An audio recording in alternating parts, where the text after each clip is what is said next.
I welcome you all to the course Listening and Speaking in ESL. And today's topic is listening and communication. And this is the last topic of our recordings. And this is Dr. Josh Pereira for IHS and OUA. So these are some questions for you to think about as we participate in this discussion.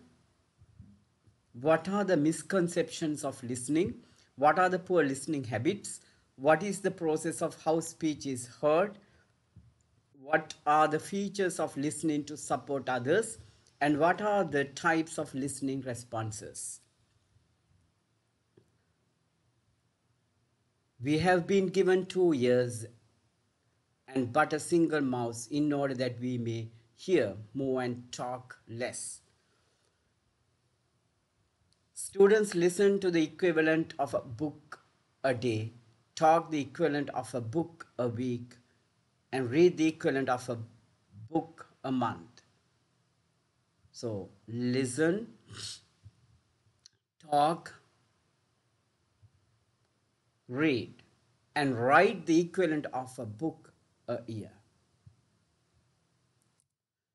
Unlike in topic 1, where we focused on micro skills, in this topic we will look at the macro skills of listening. In short, we will look at listening in the wider context of communication. So as teachers, we engage both micro and macro listening skills in our daily routines of teaching and learning. The challenge of listening. Hearing is automatic, while listening is not. Barring due to illness, injury, or cotton plugs, hearing cannot be stopped. So unless for that, your ears will pick up sound waves and transmit them to your brain, whether you want them to or not.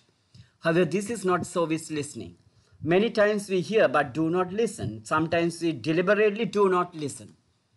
There are also cases when we honestly believe we are listening, although we are merely hearing. Even with these recordings, it can be the same. So we need active listening. You might claim you were listening when you in fact, you had closed your mind. It only means that you have heard the message and could repeat it from short-term storage. Physiological factors, social roles, cultural background, personal interests, and needs all shape and distort the raw data we hear into very different messages. So we bring our personal perspective and experience with us into every interaction, and they affect the way we make sense of others' words and actions. So listening is not easy. So there are obstacles to listening. What are the obstacles? Hearing problems, information overload, personal concerns, rapid thought, noise. We are familiar with some of these terms. We had it in chapter 1 and 2 and all that, especially noise and hearing problems. So read explanation for these points if you don't understand, if you want more further clarification. Explanations are on page 227 in your textbook. Poor listening habits. There are many. Pseudo listening, monopolizing, stage hogging, selective listening, literal listening, ambushing, defensive listening. Pseudo listening. Pseudo listening is pretending to listen. We appear to be attentive, but our minds are really elsewhere. So good pseudo listeners give the appearance of being attentive.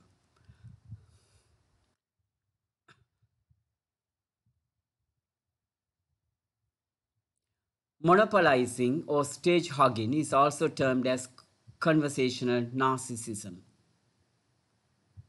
It means continuously focusing communication on ourselves instead of on the person who is talking. So narcissism is to fall in love with yourself.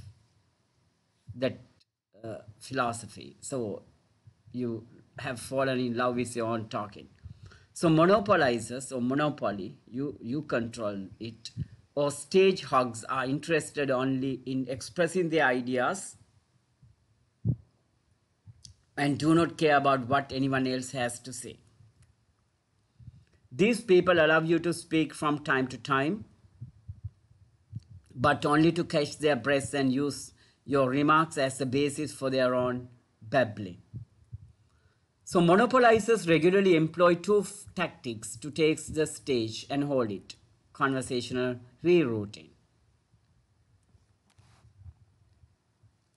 So that is one technique, and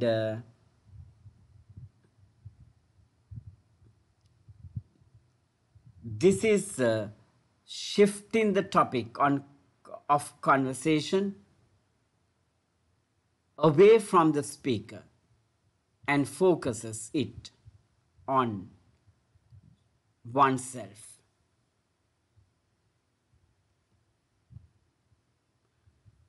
For example,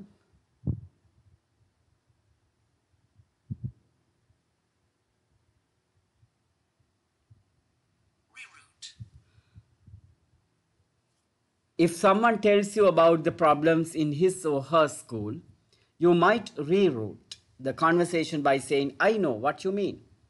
I face the same thing. Then you go on and on, extending the description of your own problems. So, diversionary interrupting. This is interrupting to divert attention to ourselves or to topics that interest us. Monopolizers may ask questions. Monopolizers may ask questions that express doubt about what the speaker says. For example, what makes you think that? How can you be sure? Or prematurely offer advice to establish their own command of the situation and possibly to put down the other person. Or what you should do is, what you would have done is, and so forth. Selective listening. Selective listening involves focusing on only particular parts of a conversation. Selective listeners respond only to the parts of a speaker's remarks that interest them, rejecting everything else.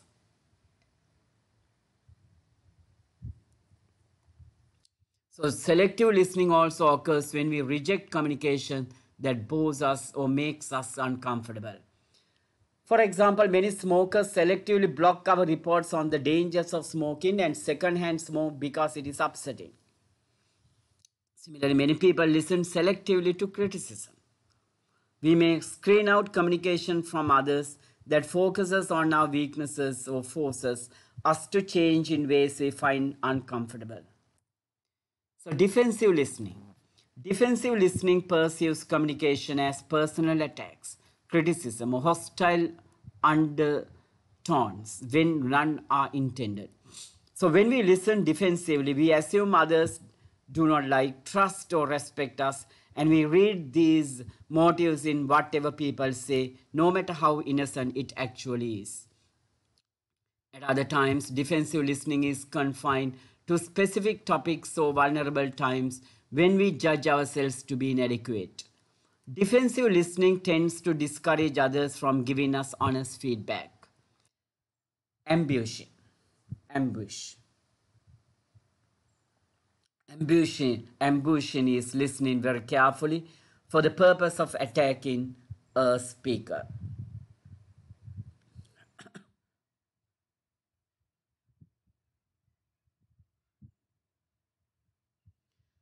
And an ambusher will listen carefully to you, but only because the person is collecting information that will be used to attack what you have to say. Literal listening. This involves listening only for content and ignoring the relationship level of meaning. When we listen literally, we are not concerned about others' feelings and our connection to them.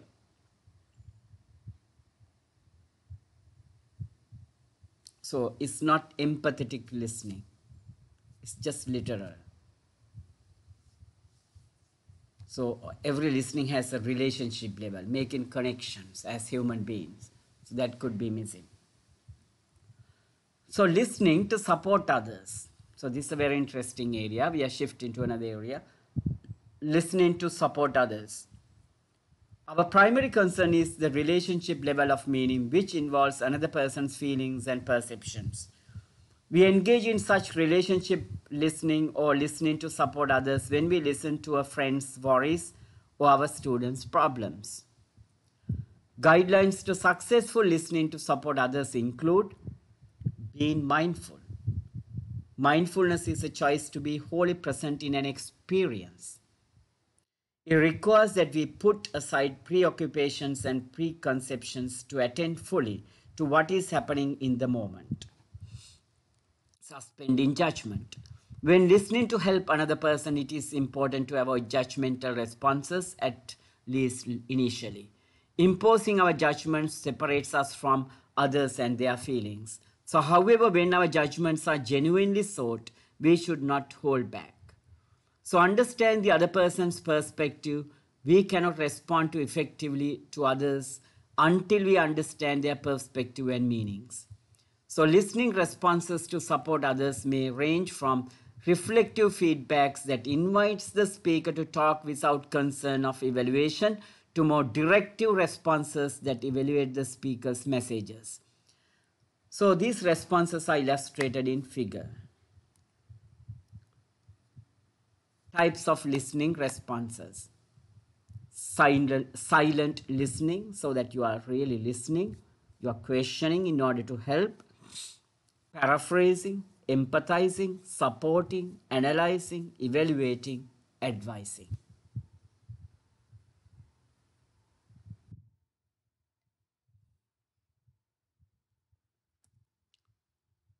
So, silent listening is staying attentive and non-verbally responsive without offering any verbal feedback. There is value in being a silent listener around a troubled friend, or at most asking non-committal questions such as, "How is it going?" If and when your friend feels like talking is the best and perhaps the only time to use the other listening responses discussed in this section. Then another one is questioning. So, reasons for questioning. Questioning occurs when you, the listener, ask your friend, the speaker, for additional information. So, it's a sincere way of asking questions. We ask questions to clarify meanings, learn about others' thoughts and feelings, encourage the elaboration, encourage discovery, gather more facts and details. So, for example, clarify meanings. Good listeners do that. What did you mean when you said he had been unfair to you? You said she's religious. How do you define that? Clarification. Learn about others' thoughts, feelings, and wants. You ask questions. A caring listener may want to ask about more than just facts. A sincere question can often draw out opinions, emotions, needs, and hopes buried inside many messages. So, when asking about personal information, it is best to ask open questions that allow for a variety of extended responses as opposed to closed questions that only allow a limited range of answers. So, encourage elaboration. Some people are hesitant to talk about themselves or are not sure if others are interested. So, you could use remarks such as, "Tell me more about how you feel, keep going, I am following you," to show your concern and involvement. Also, note that you do not have to use questions. Then, encourage discovery. Counselors, therapists, and others in the helping profession often ask questions to prod their clients into discovering solutions for their problems. They themselves discover by asking questions, you get the person to find the answers. Gather more in facts and details. Just because someone tells you something does not mean that you understand the whole story. Then also counterfeit questions.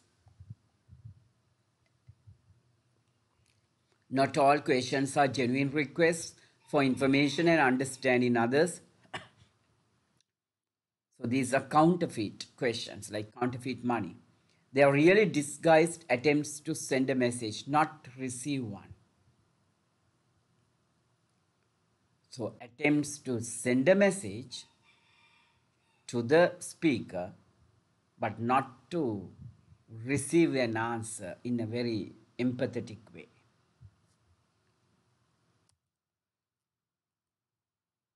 So questions to trap the speaker, questions that make statements, questions based on unchecked assumptions, questions that carry hidden agendas, questions that seek correct answers.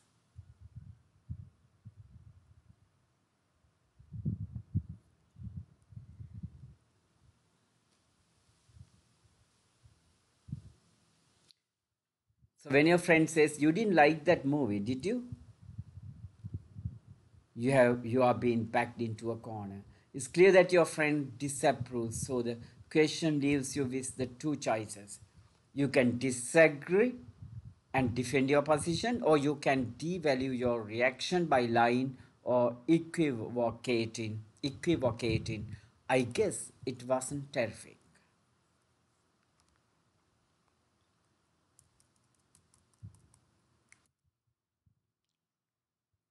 Adding a tag such as "Did you?" "Oh, isn't that right?" to the end of a question can be a tip off that this ask is looking for agreement, not information.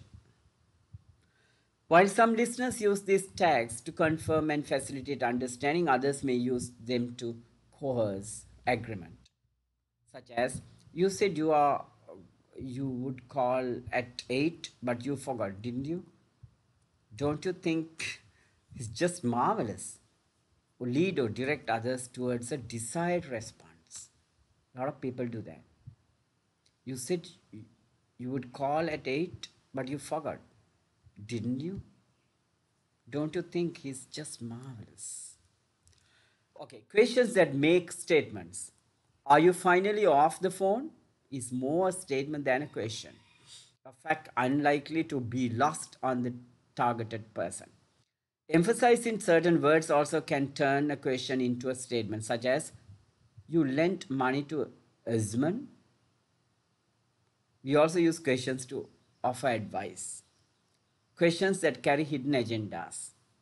"Are you busy Friday night?" is a dangerous question to answer. If you answer no, thinking your friend has something fun in mind, you would not like hearing, "Good, I need some help moving my furniture." It is obvious that such questions are not designed to enhance understanding. They are setups for the proposal that follows. So the examples include, "Will you do me a favor? And if I tell you what happened, will you promise not to get mad?" Questions that seek correct answers. We have all been victims of questioners who only want to hear a particular response. "Which dress do you think I should wear?" may lead to a lot of headache if the person asking already has a predetermined preference. Some of these questions may venture into delicate territory. "Do you think I am overweight?" is usually a request for a correct answer. You must exercise a fair amount of discretion and good judgment to escape. Questions based on unchecked assumptions. "Why aren't you listening to me?" assumes that the listener is not paying attention. "What is the matter?" assumes that something is wrong.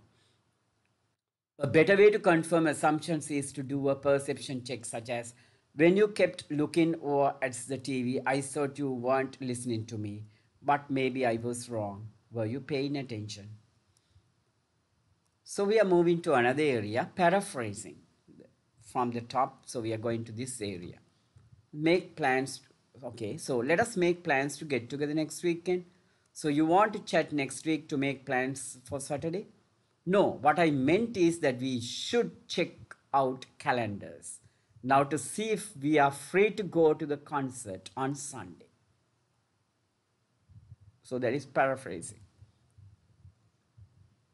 Paraphrasing is a feedback that restates, in your own words, the message you thought the speaker sent.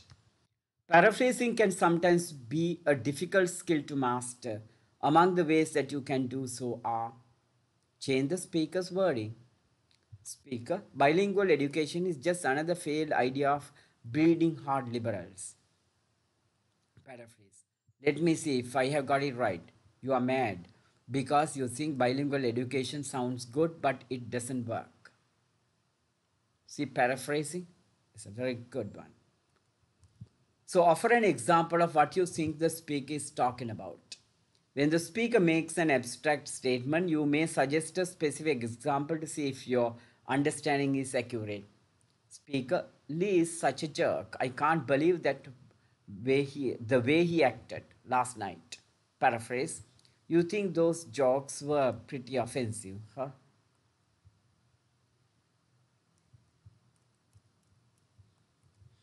Reflect the underlying theme of the speaker's remarks. When you want to summarize a theme that seems to have run through another's conversation, a complete or partial perception check is appropriate. So, paraphrase: you keep reminding me to be careful. Sounds like you are worried that something might happen to me. Am I right? So, types of paraphrasing statements, there are three: change the speaker's wording, offer an example, reflects the underlying theme. Think about it.